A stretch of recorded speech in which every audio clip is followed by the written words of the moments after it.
Hey everyone, welcome back to the channel. If you're into crypto and holding some Shiba Inu, SHIB, tokens, you might need to move them around sometimes. Today, we're tackling a straightforward guide on how to send SHIB from your Arculus wallet to your Phantom wallet in 2025. This process is simple, but always remember to double-check everything to keep your assets safe. Let's dive right in. First things first, make sure you have both wallets set up and funded. You'll need the Arculus app installed on your device and Phantom wallet connected to your browser or mobile. Start by opening your Arculus wallet and navigating to the main dashboard. Look for your SHIB holdings. It's usually under the Assets or Tokens section. Once you're there, select the SHIB token you want to send.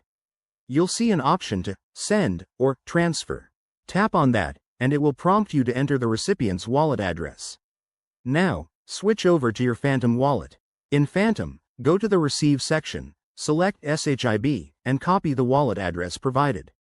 Make sure you're copying the correct network. SHIB typically runs on Ethereum, so double-check that it's the right one for 2025 updates. Paste that address into the Arculus send screen. Next, enter the amount of SHIB you want to transfer. Be mindful of any network fees. In 2025, these might have changed due to Ethereum upgrades, so review them before proceeding. Hit Send, and confirm the transaction with any required authentication, like a PIN or biometric verification. After sending, head back to Phantom wallet to monitor the transaction. It should show up in your activity log once it's confirmed on the blockchain.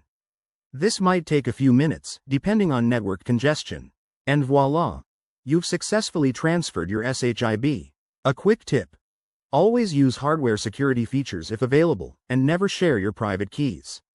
If you run into any issues, check official support channels for Arculus and Phantom. Thanks for watching, and if this helped, give it a thumbs up and subscribe for more crypto tutorials. See you next time.